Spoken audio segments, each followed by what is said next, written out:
시청자 여러분 안녕하십니까? 전 세계 교회와 선교지 소식 전해드리는 CGN월드뉴스 정은지입니다. 첫 번째 소식 CBN에서 보낸 소식부터 전해드립니다.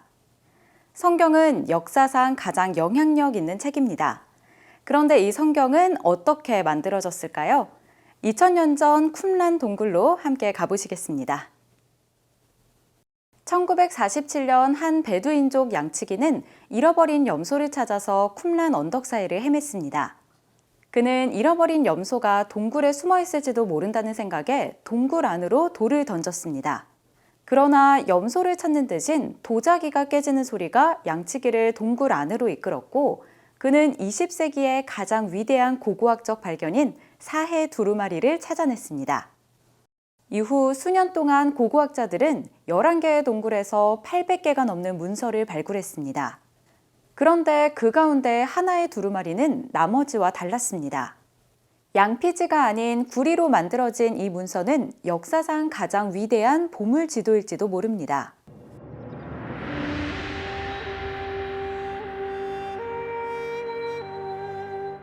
구리 두루마리는 이스라엘 전역 60개 이상의 장소에 묻힌 금에 대해 설명하고 있습니다.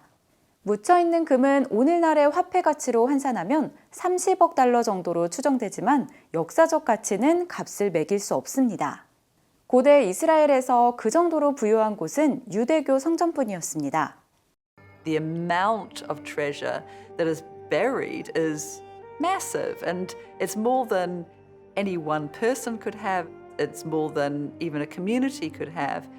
It just sounds like temple treasure. This is a tremendous witness to history. To actually have a list of the treasures from the temple itself from the first century is just amazing.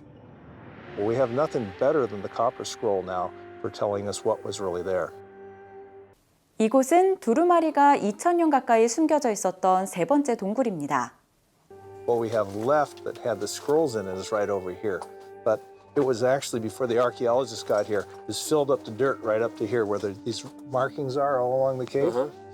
So if you follow that, right into here, you come in here, Chris, you actually can see the place where someone marked where the copper scroll originally was found, right up against here.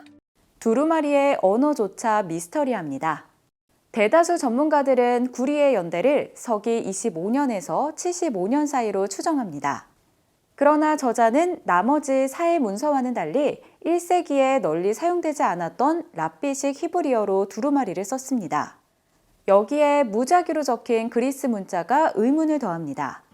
The copper scroll had to have been written just immediately before the destruction of the temple. So it actually fits the glove perfectly for the zealots who were the priestly group who were holding down the temple, keeping the temple from the Romans in the best way possible. But before they were massacred, they left things behind in caves here near Qumran. Copper was incredibly unusual as a writing surface. It's not beautifully done, it's done quickly. Why would you do this on beautiful copper? The only reason to write on copper is you're thinking of long preservation, because copper can withstand fires. 두루마리에 나열된 일부 은닉처는 현대 지도에서 쉽게 찾을 수 있습니다. 여리고, 아골골짜기, 그리고 그리심산 등이 있습니다. 다른 지역들은 수수께끼 같습니다. 또 이렇게 쓰여 있습니다. 은화를 숨긴 솔로몬의 운하, 대제사장의 의복을 숨긴 미람의 우물, 금과 은으로 된 600개가 넘는 성전 그릇들을 묻은 마티아의 안뜰.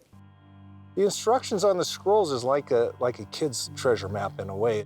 They're talking about caves, they're talking about tombs, they're talking about aqueducts and pools and other things that were known to them at the time, probably with aliases of names applied to these places so that only those people who were part of the inner circle would know where to go, how many steps to go away, and where to dig and find the temple treasure that was buried in that spot.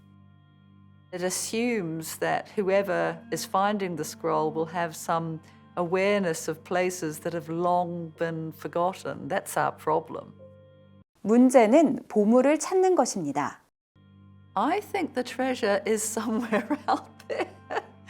Somewhere, maybe most of it has been found at different times by opportunists.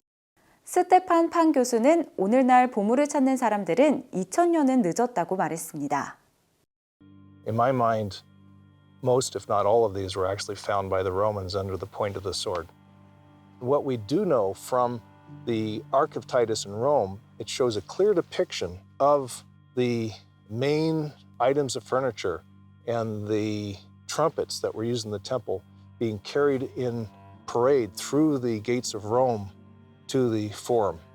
And we do know that Titus used the booty to build the Colosseum in Rome. If there's any treasure left, there would have been small parts that might not have been found that still lie out there ready for people to find today. We don't know. 두루마리의 마지막 9줄은 더 엄청난 보물이 있다는 것을 암시합니다. What's interesting is that there were actually 2 treasure maps that were made.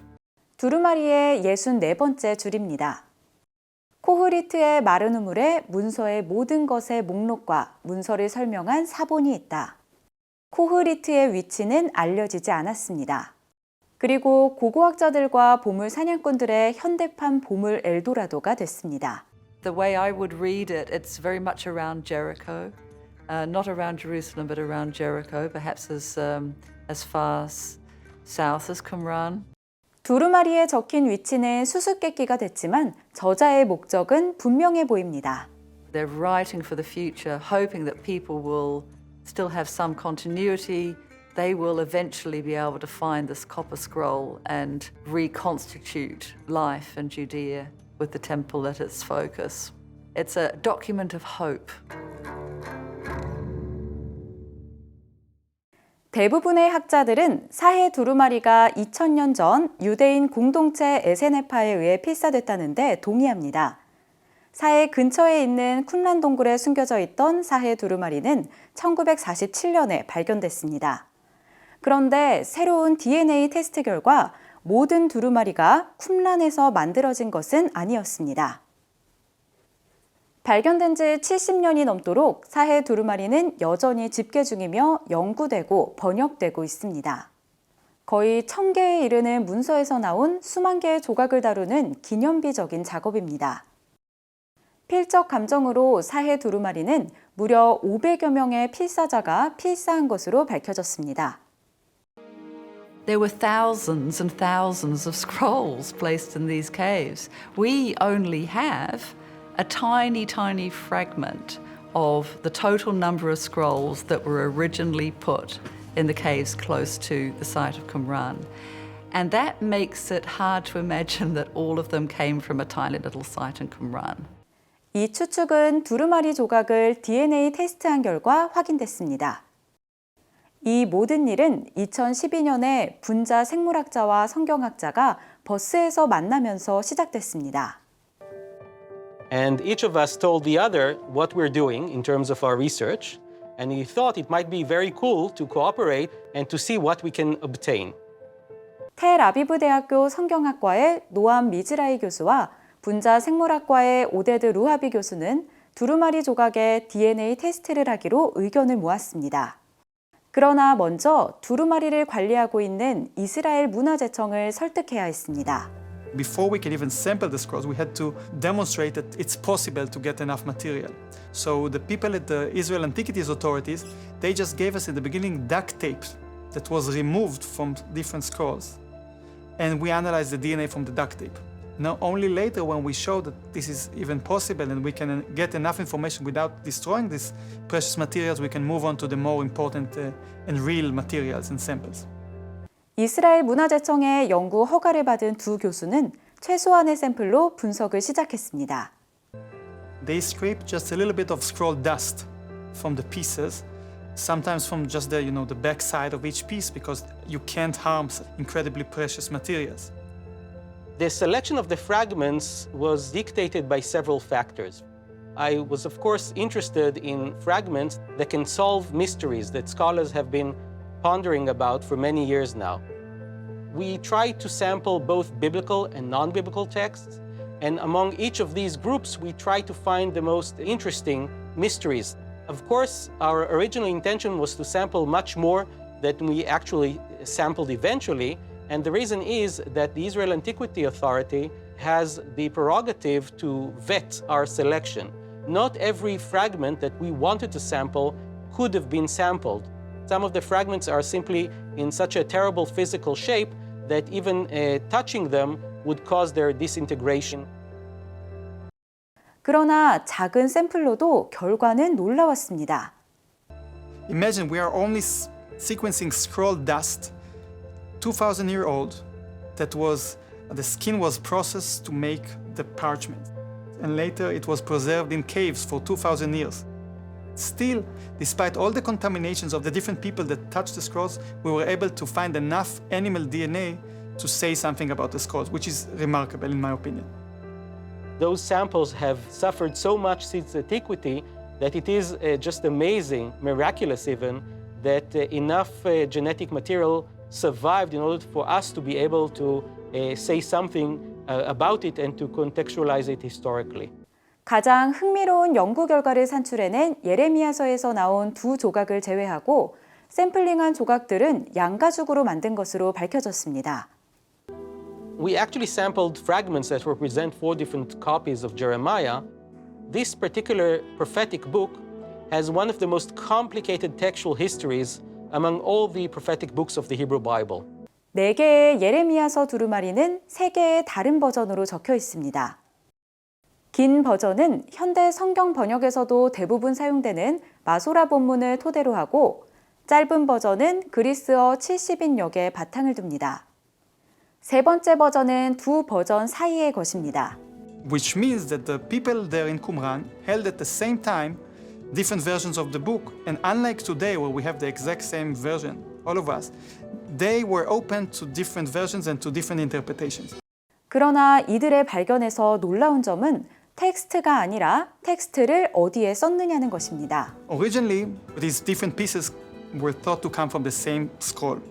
However, we were very much surprised to find that 2 of the scrolls pieces were written on sheepskin, while 2 were written on cow hide. 소는 풀과 물을 필요로 하고 쿰란 지역 사막에서는 생존할 수 없습니다. 이는 예레미야 필사본 가운데 최소 2개는 다른 지역에서 가져왔다는 것을 의미합니다. We can't say for sure that a particular scroll was written in Qumran, but we can say with a fair amount of confidence that some pieces, samples came from outside of Qumran. And we learned that the texts that were common in Qumran were also popular outside of Qumran. It takes a lot of time, lots of effort to write a scroll. And they suggested that perhaps originally the scrolls came from the library of the temple in Jerusalem, and before the Roman conquest or the Jewish revolt, they were moved to be hiding here in the caves. So I think that we solved some mysteries, we uncovered some new mysteries, and most importantly, we discovered that we still have much to learn and new mysteries to uncover. We have a few other mysteries that we would like to solve. We have a long wish list, and we will see how much of that wish list we will manage to obtain in the years to come. CGN 월드뉴스는 새로운 시대에 변치 않는 복음을 전하며 세상에 바로 서고자 하는 그리스도인들의 눈이 되겠습니다. 시청해 주셔서 감사드립니다.